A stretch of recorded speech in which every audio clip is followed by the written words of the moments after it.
आज के इस खास एनालिसिस में आपका स्वागत है। सोचिए, एक तरफ पूरी दुनिया में मंदी का डर है, कंपनियों के बजट कट रहे हैं और खर्चों को लेकर एक अजीब सी घबराहट है। लेकिन दूसरी तरफ एक लेगेसी आईटी दिग्गज इन्फोसिस कुछ ऐसा कर रही है जो बिल्कुल अलग है। आज हम यही समझने वाले हैं कि कैसे ये कंपनी अपने मजबूत फाइनेंशियल किले और एक बेहद आक्रामक एआई रणनीति के दम पर इन मुश्किल चुनौतियों का डटकर सामना कर रही है। हम कुछ बहुत ही दिलचस्प डेटा के जरिए ये डिकोड करेंगे कि आखिर एक एआई फर्स्ट एंटरप्राइज असल में बनता कैसे है। तो चलिए शुरू करते हैं। आज की हमारी इस चर्चा के 5 मुख्य पड़ाव होंगे। सबसे पहले उनका वित्तीय किला, फिर एक बुनियादी सर्जरी, उसके बाद एजेंटिक एआई को समझना, ग्लोबल वर्कफोर्स का नया रूप और आखिर में बात करेंगे $1 ट्रिलियन होराइजन की। तो सबसे पहले बात करते हैं हमारे पहले सेक्शन की, वित्तीय किला, यानी सतर्क खर्च के माहौल में भी कैसे स्थिरता बनाई रखी जा सकती है। जरा इस नंबर पर गौर कीजिए, 1,78,650 करोड़ रुपए। ये वित्त वर्ष 2026 के लिए रेवेन्यू का लक्ष्य है। आज जब आईटी सेक्टर में क्लाइंट्स अपने बजट को लेकर काफी सतर्क हैं, तब इतने बड़े आंकड़े का मतलब बहुत खास हो जाता है। और सबसे कमाल की बात क्या है? इन्फोसिस की बैलेंस शीट पूरी तरह से कर्ज मुक्त है, जीरो डेट। देखिए, आर्थिक मंदी की आहट के बीच जीरो डेट होना किसी सुपर पावर से कम नहीं है। यही चीज उन्हें बिना किसी बाहरी दबाव के एआई जैसी नई तकनीकों में भारी निवेश करने की पूरी आजादी देती है। अब अगर हम इन आंकड़ों की तुलना करें तो एक बहुत ही दिलचस्प कहानी सामने आती है। वित्त वर्ष 2024 से 2026 के बीच रेवेन्यू, ऑपरेटिंग प्रॉफिट और नेट प्रॉफिट तीनों में एक बहुत ही कंसिस्टेंट और सॉलिड ग्रोथ दिख रही है। जब दुनिया भर में आईटी खर्चे कम हो रहे हों, तब मुनाफे में इस तरह की स्थिरता किसी भी कंपनी के लिए एक बहुत बड़ी जीत है। ये साफ दिखाता है कि कंपनी का कोर बिजनेस न सिर्फ सुरक्षित है, बल्कि कठिन परिस्थितियों में भी अच्छी खासी कमाई कर रहा है। और इसी बीच एक ऐसा आंकड़ा सामने आता है जो सच में चौंकाने वाला है, 5.5%। दिसंबर 2025 तक एआई प्रोग्राम्स कुल रेवेन्यू का 5.5% हिस्सा बन चुके हैं।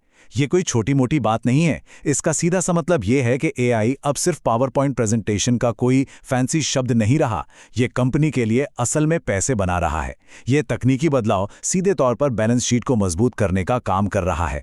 यहीं से शुरुआत होती है हमारे दूसरे पड़ाव की, एक बुनियादी सर्जरी जो पुराने लिफ्ट एंड शिफ्ट के तरीके से कहीं आगे की बात है। आपने आईटी इंडस्ट्री में लिफ्ट एंड शिफ्ट तो सुना ही होगा, यानी पुराने सिस्टम को उठाया और जस का तस नए सर्वर या क्लाउड पर डाल दिया। ये बिल्कुल वैसा ही है जैसे एक पुरानी खटारा गाड़ी के इंजन को निकालकर किसी नई और चमकचमाती कार की बॉडी में फिट कर देना। बाहर से तो सब नया लगेगा, लेकिन अंदर की बीमारियां वही रहेंगी। इसीलिए इन्फोसिस की रणनीति बिल्कुल अलग है। वो रूट एंड ब्रांच सर्जरी कर रहे हैं। इसका मतलब है प्रक्रियाओं को एआई की मदद से जड़ से उखाड़ना और उन्हें पूरी तरह से एक नया रूप देना। अब इस इमेज को देखिए। इन्फोसिस का जो ये टोपाज आर्किटेक्चर है वो हवा में नहीं झूल रहा। ये शानदार टैलेंट, मजबूत प्लेटफॉर्म्स और उनके बरसों पुराने ब्रांड की ठोस नींव पर टिका है। ये एक ऐसा इकोसिस्टम है जहां डेटा, मशीन लर्निंग और एआई टूल्स आपस में मिलकर बहुत ही स्मार्ट तरीके से काम कर रहे हैं, ताकि पुरानी जटिलताओं को हमेशा के लिए बाय बाय कहा जा सके। और ये रणनीति काम कर रही है। इसका सबसे बड़ा सबूत क्या है?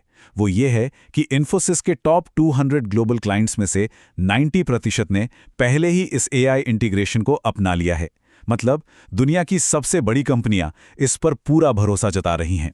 सबसे अहम बात यह है कि ये क्लाइंट्स सिर्फ छोटे-मोटे प्रयोग नहीं कर रहे हैं, बल्कि अपने मुख्य कामकाज में इस नई तकनीक को पूरी तरह से लागू कर रहे हैं। ये एक बहुत बड़ा मोमेंटम है। अब हम बढ़ते हैं अपने तीसरे सेक्शन की तरफ, एजेंटिक एआई को अनलॉक करना और इसके 6 अहम सर्विस फोकस क्षेत्र। तो ये 6 क्षेत्र असल में भविष्य के नए वैल्यू पूल्स हैं।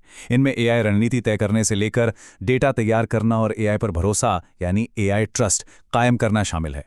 मैं आपको एक बड़ा ही दिलचस्प उदाहरण देता हूं, प्रोसेस एआई का। ऑटोनॉमस एआई एजेंट्स का इस्तेमाल करके एक रेस्टोरेंट चेन के लिए साल भर के पूरे 4 लाख इनवॉइस को पूरी तरह से ऑटोमेट कर दिया गया।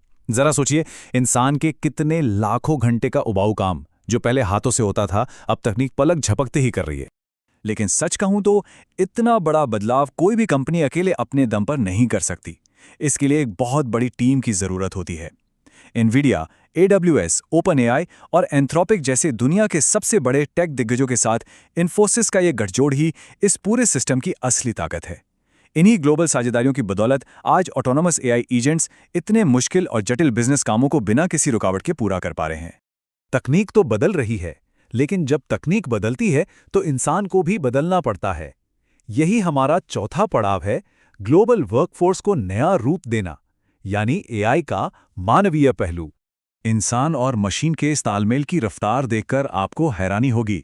कंपनी के 3,37,000 से भी ज्यादा कर्मचारियों में से 90% हिस्सा एआई की ट्रेनिंग ले चुका है।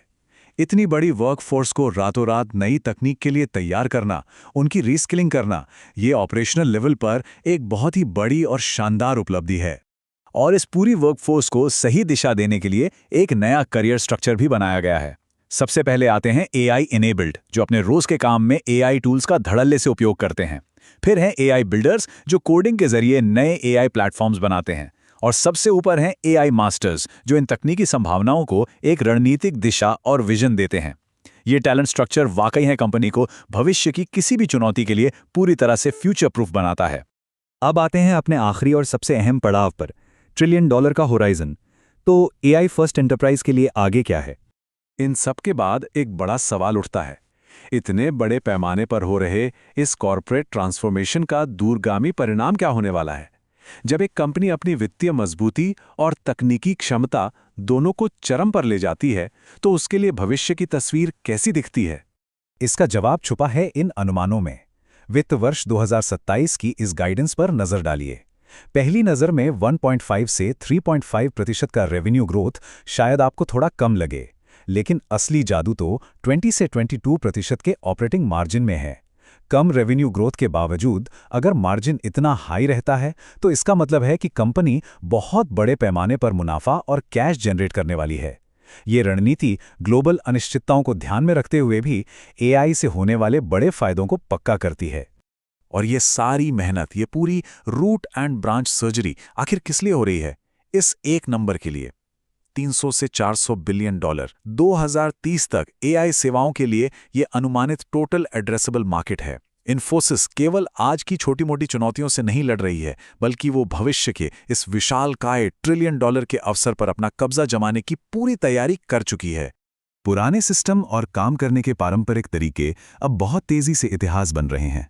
तो एक आखिरी सवाल सोचने लायक है, क्या ये एआई आधारित सर्जरी सच में दुनिया भर के डिजिटल विकास के अगले दशक की दिशा तय करेगी? समय ही बताएगा कि ये परिवर्तन कितना गहरा असर छोड़ता है। लेकिन एक बात तो तय है, इस नए और रोमांचक भविष्य की नींव रखी जा चुकी है। हमारे साथ इस एनालिसिस में जुड़ने के लिए आपका बहुत बहुत धन्यवाद, और तकनीक की इस बदलती दुनिया पर अपनी नज़र ज़रूर बनाए रखिएगा।